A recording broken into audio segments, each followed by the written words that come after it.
Είναι πάρα πολλά τα θέματα. Το βασικότερο είναι τα φάρμακα, τα οποία τα ψάχνουμε. Από εκεί ξεκινάνε όλα. Απλώς πεινάνε τα παιδιά του κόσμου. Χρειάζονται όσο ποτέ άλλοτε την ψυχοκοινωνική υποστήριξη. Η κυβέρνηση έχει αποφασίσει να περιορίσει κατά 50% τις δαπάνες στον χώρο της ψυχικής υγείας. During the last 5 years, the Greek population has been sacrificed, and the people are being asked to suffer more and more to repay a debt, and it's striking people who had nothing to do with the creation of the debt. If any given government is cutting salaries, cutting subsidies to the health system, the education system, the social impact can be immediately seen because a person can be dying because of financial crisis, literally dying.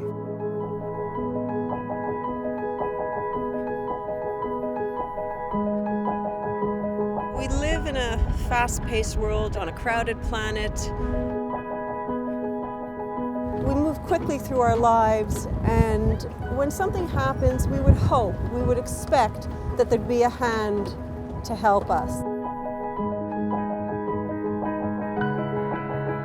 International human rights law offers some standards in the way that a government and also lenders had to behave in a context of financial crisis.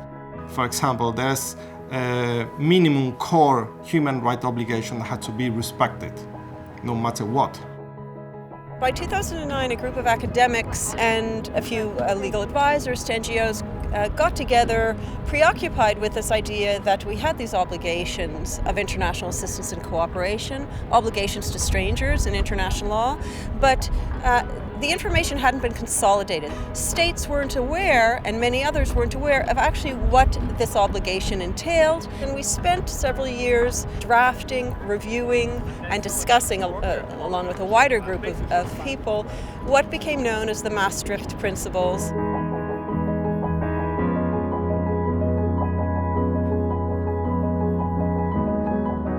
The Maastricht Principles, they are so important.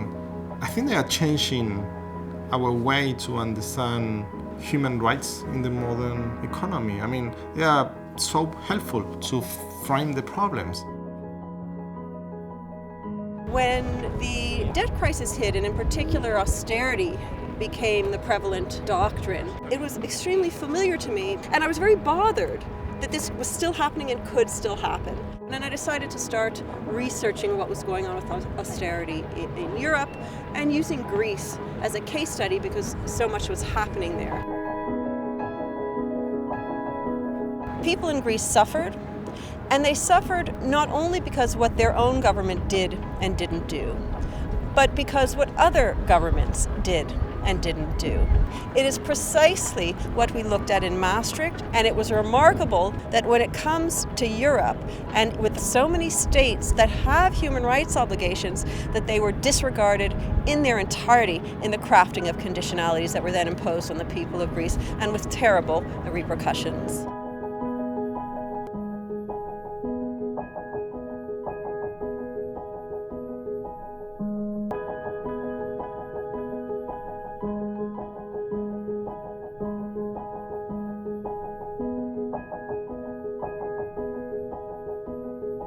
This paper is a very important tool in the hands of the Greek society. And I do believe that the fact that they exposed human rights violations was a decisive factor for this to become a publicly acknowledged fact.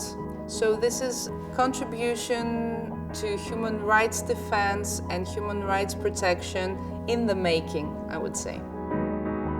Dr. Salomon's contribution to a better understanding of the legal implications of the crisis in Greece has been so important to helping us understand and shape responses to these modern problems. International solidarity is of the essence. Humanity has committed itself ever since the end of the Second World War never to allow this kind of violations. I do think that There's also an interest in other nations to become aware of what has been happening to Greece, because what's now happening in Greece is sure to be repeated in other countries. It matters to live in a world where people are valued. So in a sense, an intrinsic reason to honor these obligations, to care about others. But there's another, perhaps instrumental reason, and that's merely because it could be you. So it's great to lend a hand because there might come a point where you need a hand yourself, and under current conditions of globalization, it may not be too long.